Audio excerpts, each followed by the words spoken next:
오늘도 100권의 고전 읽기를 찾아주셔서 진심으로 감사드립니다. 오늘 소개해드릴 고전은 바로 호메로스의 오디세이아입니다. 인류 역사상 가장 위대한 모험 이야기라고 하면 아마 많은 분들이 이 작품을 떠올리실 텐데요. 오늘날 우리가 보는 거의 모든 여정 이야기의 원형이 된 작품이기도 하죠. 한 남자가 집으로 돌아가는 길에 대한 이야기인데, 와, 그 스케일이 정말 상상을 초월합니다. 여러분, 한번 상상해 보실래요? 퇴근하고 집에 가는데 20분이 아니라 20년이 걸리는 거예요. 그것도 그냥 오래 걸리는 게 아니라 그 길 위에서 무시무시한 신들의 분노를 사고 사람을 잡아먹는 거인을 만나고 심지어는 집이라는 목적지 자체를 까맣게 잊게 만드는 그런 치명적인 유혹들과 싸워야 한다면요. 이게 바로 영웅 오디세우스가 겪어야 했던 그 여정의 무게였습니다. 이게 바로 오디세이아를 여는 첫 구절입니다. 여기서 정말 중요한 단어가 바로 지략이 뛰어난 이라는 부분이에요. 고대 그리스 사람들은요, 무식하게 힘만 센 것, 즉 비아보다 교활할 정도로 똑똑한 지혜, 메티스를 훨씬 더 높게 쳤거든요. 그러니까 이 서사시는 처음부터 딱 선언하고 시작하는 거예요.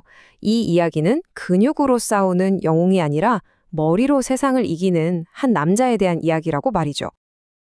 자, 그럼 이 거대한 폭풍의 한가운데 서 있는 남자, 오디세우스는 대체 어떤 인물이었을까요? 함께 만나보시죠. 오디세우스가 기댄 건 번쩍이는 창이나 칼이 아니었어요. 그의 진짜 무기는 바로 명석한 두뇌, 그리고 어떤 상황에서도 절대 꺾이지 않는 생존 의지였습니다.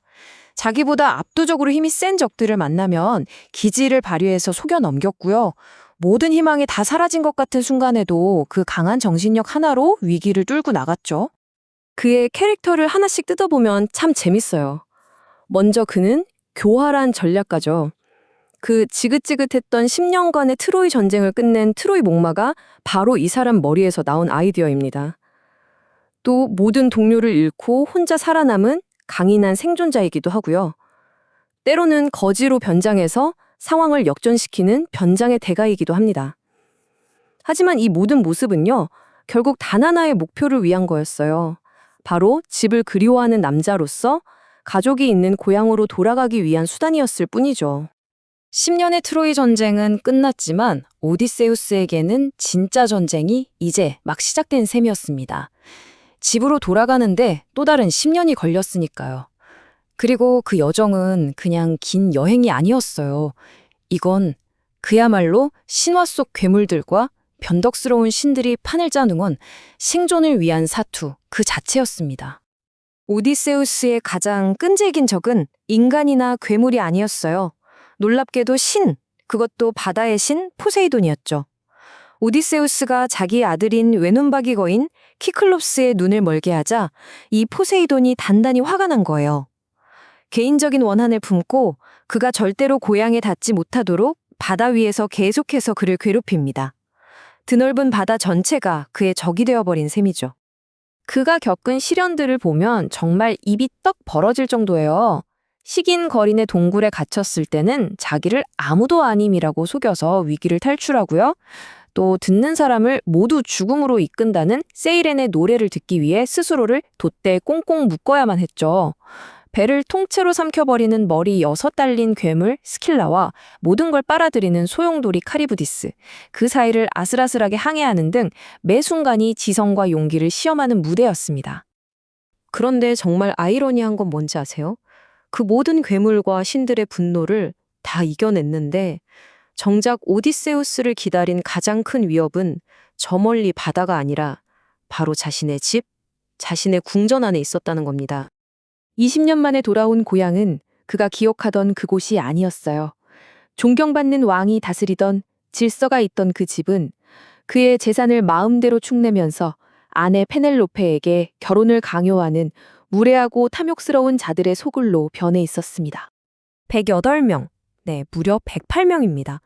이게 바로 오디세우스가 없는 틈을 타서 그의 집을 점령하고 그의 아내에게 억지로 결혼을 강요하던 남자들의 숫자였어요. 이제 그는 지친 몸으로 돌아와서 홀로 108대 1의 싸움을 준비해야만 했습니다. 이 말은 구혼자들의 우두머리인 안티노우스가 거지로 변장해서 자기 집에 들어온 오디세우스에게 던진 모욕입니다. 손님을 잘 대접하는 게 신성한 의무였던 고대 그리스에서 집주인에게 이런 말을 한다는 건 정말 상상도 할 수 없는 오만함이었죠. 그리고 바로 이 오만함이 그들의 비극적인 운명을 예고하고 있었습니다. 하지만 여기서 오디세우스만큼이나 지혜로운 그의 아내 페넬로페가 기지를 발휘합니다. 구원자들의 등살에 더는 버틸 수 없게 되자 그녀는 오직 자기 남편만이 다룰 수 있는 거대한 활을 가져와서 시험을 제안하죠. 이 활에 시위를 걸고 12개의 도끼 구멍을 화살 하나로 꿰뚫는 사람과 결혼하겠다고요. 사실 이건 누구도 성공할 수 없는 불가능에 가까운 시험이었어요. 진짜 주인을 기다리는 페넬로페의 마지막 승부수였던 셈이죠. 그리고 마침내 이 서사시의 클라이맥스가 찾아옵니다. 모두가 낑낑대며 실패한 그 활을 남루한 차림의 거지가 가볍게 들어 시위를 매깁니다. 그리고 정체를 밝히죠. 내가 오디세우스다. 그 순간 시끌벅적하던 연회장은 잔치의 공간에서 심판의 장소로 변하고 20년간 쌓이고 쌓인 분노가 담긴 통쾌한 복수가 시작됩니다. 자, 그렇다면 이렇게 신과 괴물이 나오는 3000년도 더 된 이야기가 오늘을 사는 우리에게 왜 여전히 이렇게 강력한 울림을 주는 걸까요? 이 장대한 여정은 우리에게 과연 어떤 지혜를 남겼을까요? 오디세이아는 시대를 관통하는 질문들을 우리에게 던져요. 집이라는 게 단순히 돌아갈 건물이 아니라 우리가 지키고 싶은 가치, 그리고 사랑하는 사람들이라는 걸 보여주고요. 또 지혜와 인내가 무자비한 폭력보다 결국에는 더 강하다는 것, 그리고 우리가 겪는 모든 고난은 결국 진짜 나 자신을 찾아가는 과정이라는 걸 깨닫게 해주죠. 어쩌면 오디세우스의 여정은 오늘 우리 각자가 인생이라는 거친 바다를 항해하는 여정과도 꼭 닮아 있는지도 모릅니다.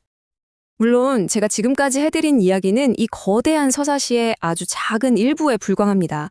호메로스가 쓴 그 아름다운 문장들, 등장인물들의 복잡하고 섬세한 심리 묘사, 그리고 그 안에 담긴 깊은 철학은 이건 정말 직접 책을 통해서 만나셨을 때 비로소 그 진정한 웅장함과 감동을 온전히 느끼실 수 있을 거예요.